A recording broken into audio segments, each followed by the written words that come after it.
A gente vê que Paulo, na primeira carta aos Coríntios, capítulo 8, capítulo 9, capítulo 10, basicamente Paulo estava respondendo uma pergunta que aquela congregação estava fazendo, vamos dizer assim, né?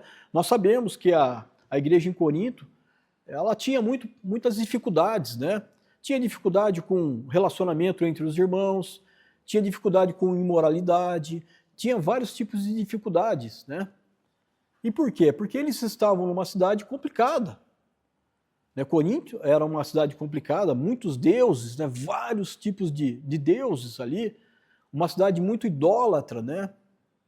E aqui, né, a questão aqui de Paulo estava respondendo através de carta lá para eles, né, quando ele ficou sabendo de todas essas dificuldades que a congregação, que os nossos irmãos, vamos falar assim, em Cristo, lá em Corinto, estava passando, né, Paulo falou, poxa, eu preciso responder, né, preciso fortalecer esses irmãos. Né? E uma das dificuldades aqui, no capítulo 8, 9 e 10, é com relação à comida. Olha só que interessante, né?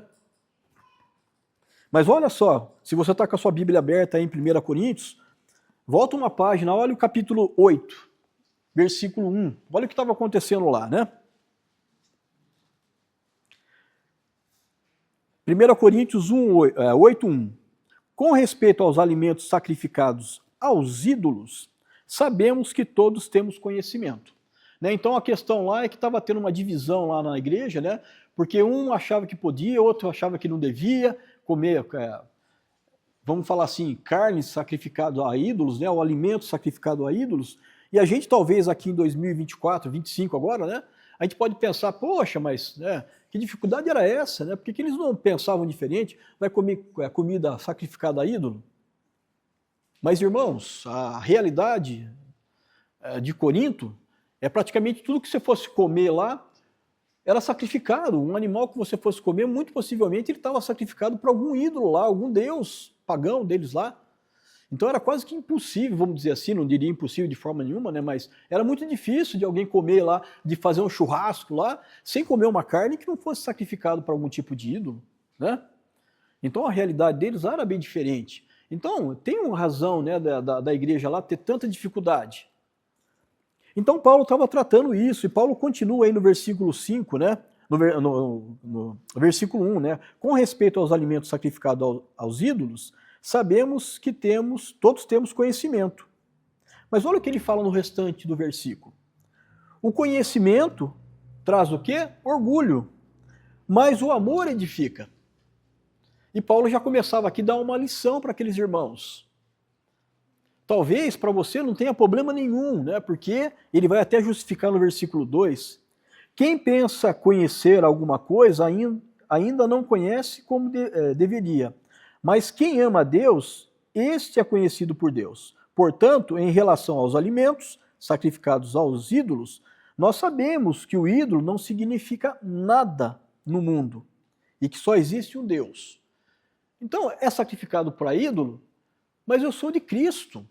Então, para mim, não fere a minha consciência se eu comer aquilo lá, porque eu não estou comendo porque foi sacrificado para um ídolo, eu estou comendo porque faz parte da minha alimentação. Né? Então, Paulo estava falando, né, que na questão de escandalizar aquela pessoa, ela estava entendendo que aquilo lá não fazia mais parte da vida dela, que o Deus dela era o Deus verdadeiro, não era aqueles deuses lá. Porém, né, Paulo explica, né, que mesmo dentro desse conhecimento que nós temos, o amor é mais importante. E o que quer dizer esse amor é mais importante? É que eu devo considerar a fraqueza do meu irmão. Né? Olha no versículo 9 do capítulo 8. Contudo, irmãos, tenham cuidado para que o exercício da liberdade de vocês não se torne pedra de tropeço para os fracos, né? Então o que Paulo estava falando, tudo bem, você tem esse conhecimento, sabe que isso não vai modificar a sua vida, você não está fazendo isso para um ídolo, mas tome cuidado com isso, né? Se isso vai prejudicar o seu irmão, pense bem o que você vai fazer. Eu sei, aqui, né, todo mundo sabe talvez, que eu gosto muito de Fórmula 1, né? E a Fórmula 1 geralmente é no domingo, né? O Manuel sabe, né, que às vezes eu comento com ele, o Manuel gosta de Fórmula 1, e a corrida lá do Japão é de madrugada. Então, se você quiser assistir, você tem que acordar umas 3 horas da manhã. né?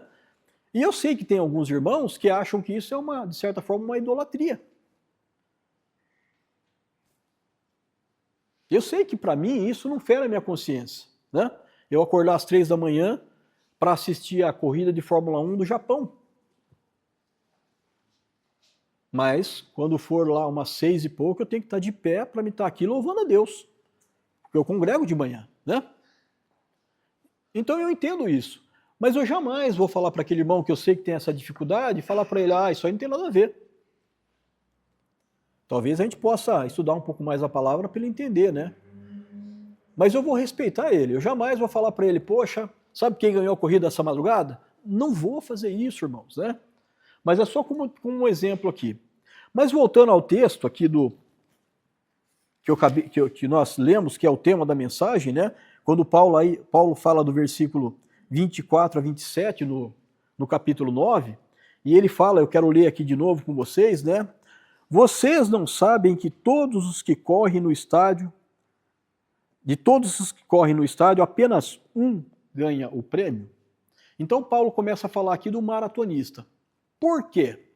Porque também, irmãos, a cidade de Corinto, eles tinham como se fosse uma certa Olimpíadas lá. Inclusive tinha vários deuses lá que eram ligados a isso, né? E até mesmo essas competições aí, e não era só competição atlética, né, de sabedoria e tal, era ligado a essas questões também de deuses, né, consagrado a Deus, para você ver o nível de idolatria que tinha naquela cidade. E Paulo, sabiamente, vai até usar essa prática de esporte lá, né, de corrida, né, para fazer essa relação entre a vida espiritual de um cristão hoje, né, vamos falar assim no dia deles, aqueles que eram convertidos ali, com aqueles jogos que aconteciam ali, né? Haviam tantos deuses ali, irmãos. Tinha uma tal de...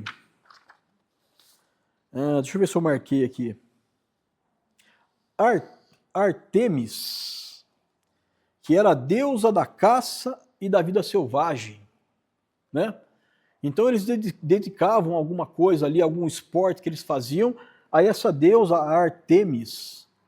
Tinha também lá em Corinto a deusa Afrodite, você já ouviu falar dela, né? Diz que era a deusa do amor, né? E em nome desse amor aí que eles dedicavam a essa deusa, até orgias eram feitas ali, né? Era uma prostituição por conta dessa idolatria a essa deusa aí, como é o nome dela mesmo? Afrodite, isso. Você vê que é tanto Deus que até eu confundo. Mas enfim, era tantos deuses ali, irmãos, então para eles era bem difícil, né, para a igreja lá, né, manter uma consciência limpa, né? Então tinha que haver bastante esforço da parte deles lá. A gente talvez não tenha algumas dificuldades que eles tiveram lá com relação à carne, né, com relação a esses esportes, mas nós temos outros, né, igualmente hoje também, né, que nos tiram, às vezes, do caminho do Senhor. Mas voltando ao texto aqui, Paulo vai falar, né? Vocês não sabem que todos os que correm no estádio, apenas um vai ganhar o prêmio? Olha que interessante, irmãos, nós sabemos. Talvez tenha alguns irmãos aqui que são atletas até, né? Já ganharam premiações, não é o meu caso, né? Na questão física aí, né? Mas enfim, é assim no mundo, né? Aquele atleta, ele se dedica, né? Ele faz um esforço grande, né? Mas daquela turma toda que vai ali competir, só um vai ganhar lá, né? O prêmio maior lá, o primeiro lugar. É assim. E Paulo está fazendo essa comparação entre nossa vida, entre a vida, entre um corredor, né? Um maratonista aí do mundo, e a nossa corrida espiritual, né? E ele continua falando aí, né?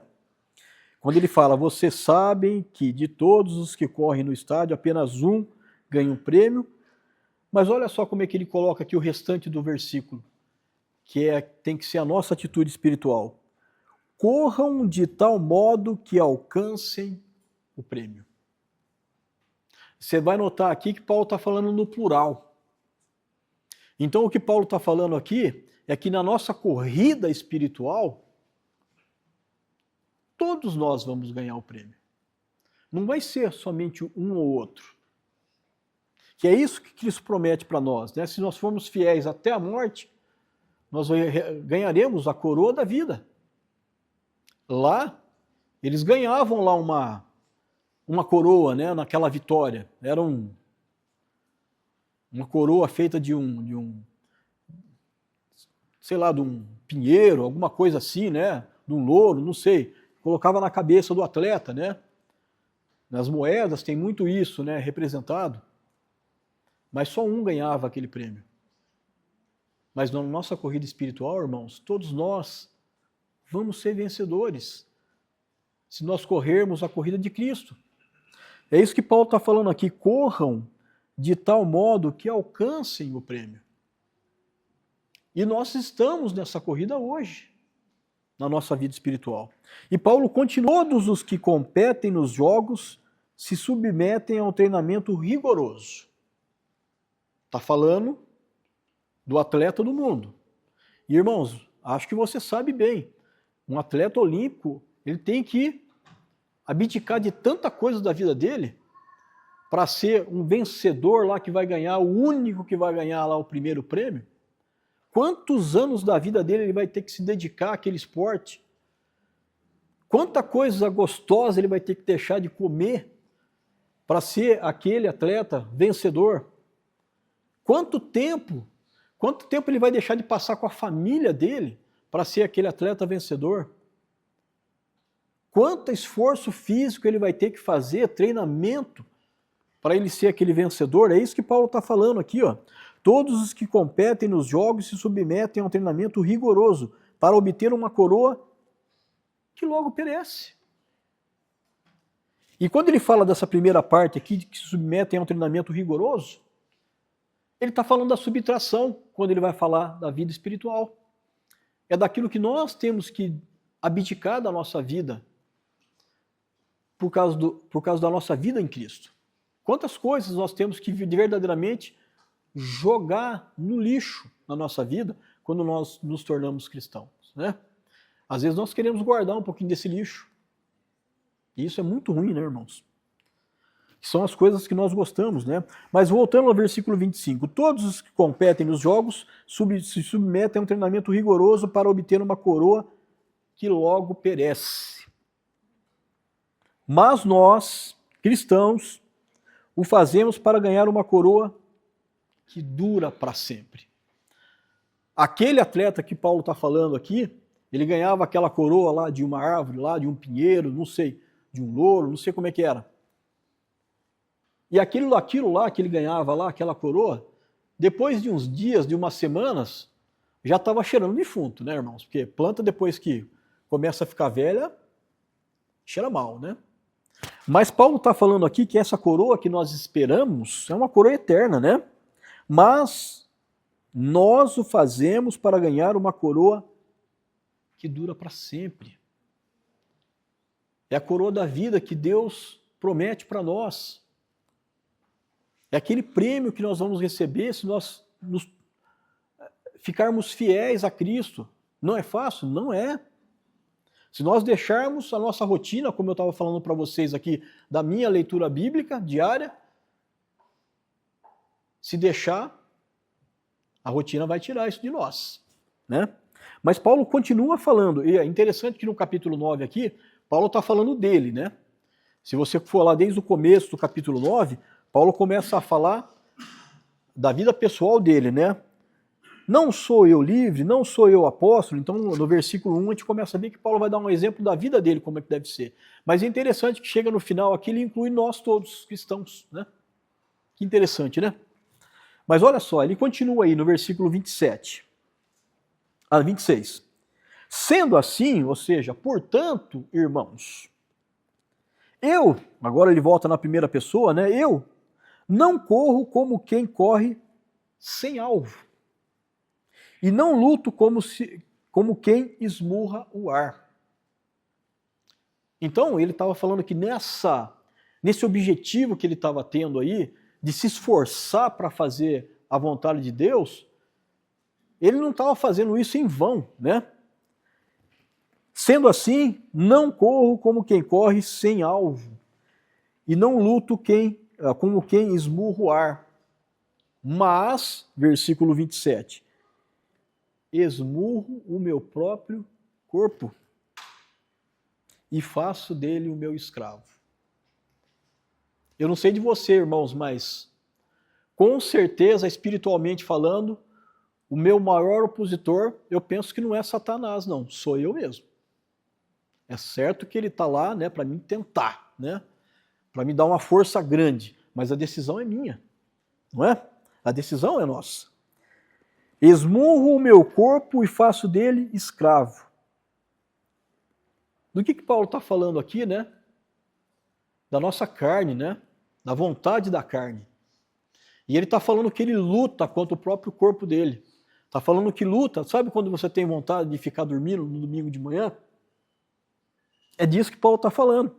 Você está cansado? Todos nós estamos cansados, com certeza. Alguns talvez um pouco mais do que outros, né, Lorena? Mas todos nós estamos cansados de ontem, mas estamos aqui. Não é, irmãos? Mas esmurro meu corpo e faço dele o meu escravo, para que, depois de ter pregado aos outros, eu mesmo não venha a ser reprovado. Então Paulo está falando o seguinte, olha, eu me esforço, porque não adianta nada eu fazer para os outros e eu mesmo perder a minha salvação. E eu lembro lá de Mateus capítulo 7, versículo 21, 22, que eu gosto de usar muito no curso de teologia, né? Que fala que nem todo aquele que me diz Senhor, Senhor, vai entrar no reino do céu, mas somente aquele que faz a vontade do meu Pai que está no céu. A Cora, que é aluna de teologia, né, Cora? Ouviu isso aí, acho que ela falava, nossa, César vai falar isso de novo, esse versículo. Pelo menos eles saíram daqui com um versículo de cor, né, Cora? Mas enfim, irmãos, é mais ou menos assim na nossa vida, quer dizer, é muito bom, né? Eu vim aqui trazer uma mensagem, mas o que vai valer para mim se eu não fizer a vontade de Deus, se eu não aplicar isso na minha vida?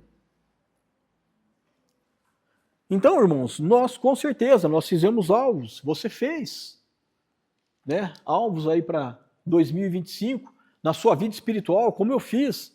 Vou dedicar mais do meu tempo para ler a Bíblia, vou dedicar mais do meu tempo, vou ter que subtrair algumas coisas que eu gosto de fazer, para que eu possa servir melhor ao Senhor. Mas eu tenho que cuidar para que a rotina do meu dia a dia, a minha própria vontade, não me tire desse objetivo, irmãos. E isso tem que ser uma escadinha na subida, né? Que todo ano tem que ser um degrau a mais, né? É o crescimento espiritual que nós temos que ter, né, irmãos? É claro que nós sabemos que na nossa vida situações adversas vão aparecer. Eu tive há pouco tempo atrás uma dificuldade com os meus pais, com a saúde deles, né? Atrapalhou bastante a minha vida espiritual. Porque o tempo meu ficou um pouco escasso. Então, são coisas que nós vamos ter que administrar no nosso tempo aqui nessa terra. Mas isso não pode tirar o nosso alvo, o nosso foco, que é Cristo. Então, irmãos, nós estamos no segundo domingo do ano de 2025. Nós temos, acho que talvez, aí uns 60 ainda, 50, não sei a conta aí, né? Renan, quanto que você falou lá? Quantos domingos nós tivemos no ano passado? Você falou isso ontem. 52? Então vamos considerar que nós temos 50 domingos ainda, né? Tem bastante tempo ainda, irmãos, para a gente se esforçar nessa caminhada que nós temos, né? Não vamos deixar que no segundo domingo, né, o nosso objetivo espiritual já esteja fugindo daquilo que nós colocamos, principalmente nas coisas do Senhor. E é isso, irmãos, que Deus nos abençoe a termos essa força, essa constância, né? Eu falei esses dias atrás sobre constância, usando até o exemplo aí do piloto de Fórmula 1 também, né? Tem que ter uma constância na nossa vida espiritual, né? E se nós deixarmos, irmãos, aquilo que às vezes não, aquilo que é importante até, vai tomar o nosso tempo com Deus, né? Vai tomar o nosso tempo de oração, o nosso tempo de leitura, o nosso tempo de devocional, o nosso tempo de louvor ao Senhor, vai. Então, irmãos, a mensagem que eu queria deixar hoje para nós todos, e primeiramente para mim, é isso. Vigie, se esforce, né, para que aquele objetivo que você colocou, talvez você não consiga cumprir tudo, né? A nossa matemática não é perfeita, mas se esforce, irmão, não deixe, né, que as coisas do dia a dia comecem, né? Você lembra daquela parábola, né, da semente lançada lá no solo, né? Não seja aquele solo espinhoso, não seja aquele solo duro, né? Vamos deixar, né, então, a palavra de Deus realmente penetrar na nossa vida e fazer, né, um crescimento espiritual em nós. E para isso nós temos que cuidar da rotina, né, do dia, de cada manhã. Senão, realmente nós vamos nos desviar daquilo que nós colocamos como objetivo, que é servir ao melhor ao Senhor. Amém? Amém. Vamos orar, irmãos.